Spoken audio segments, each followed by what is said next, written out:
Now it's time for us to remember the characters who left our sets in 2009, going off to TV heaven, or in some cases the other direction. True.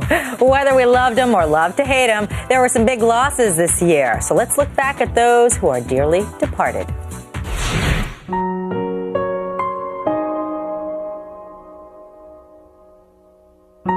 Need an ambulance at 410 Willis, apartment 5C.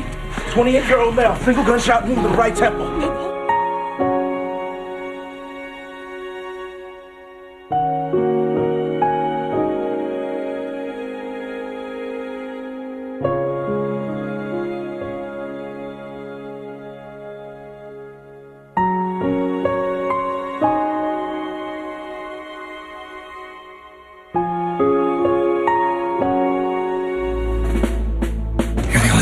Do this, Jack. Find out who Jim was working with. Sit back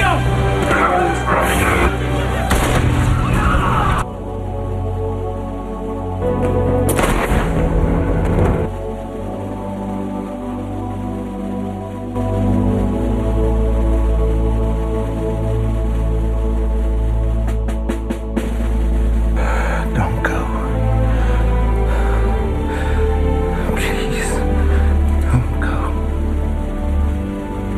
Just because you have done everything that you've promised, please don't leave me.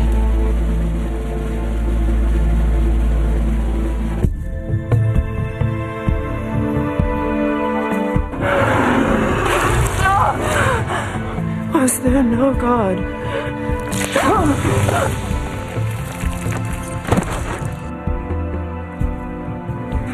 Okay!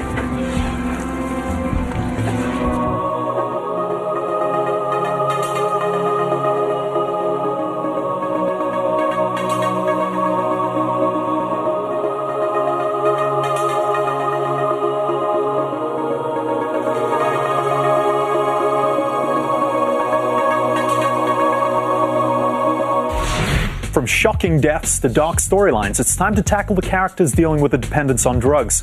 Here are the best addiction storylines of 2009. Number 3.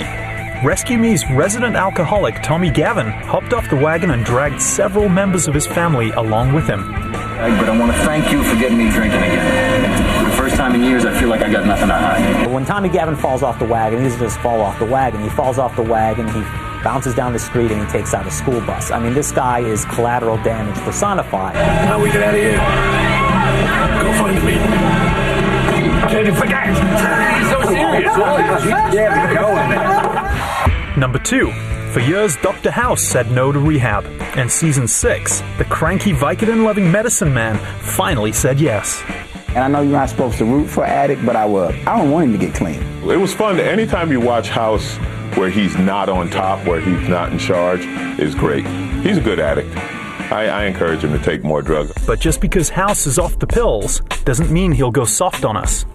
He's still House, and he's still the one who's like, that's wrong. Like, he still has horrible people skills, and he still is that, crazy genius. And at number 1, my favorite addict is definitely Nurse Jackie. So she's having an affair with the hospital's pharmacist in order to get the drugs that she needs to survive the back pain. Jackie just goes in and says, my back kind of hurts, and they have sex. And he says, does it still hurt? She's like, mm-hmm. I think it's surprising how much she's able to get done, even though she is so flawed.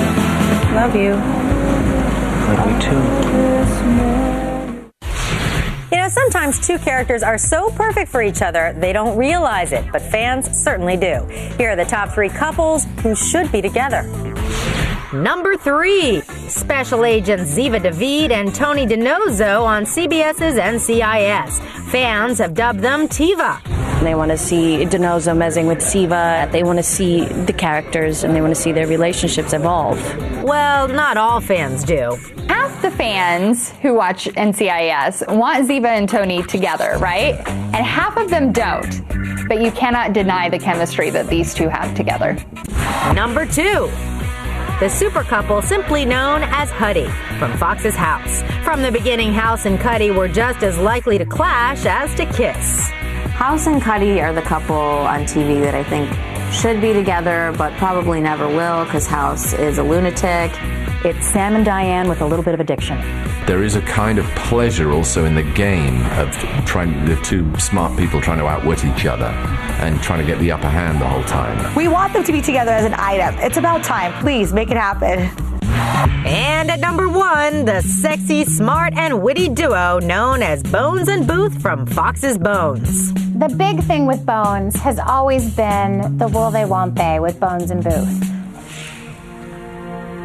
You are pregnant? Well, we got together last season, but it was an alternate reality, and that kind of, I know people are disappointed by that, but it changes our relationship. It's not a matter of if they're going to get together, it's more a matter of when they're going to get together. I don't see, the show, us going off in other romances. I just don't like that. That doesn't work for me.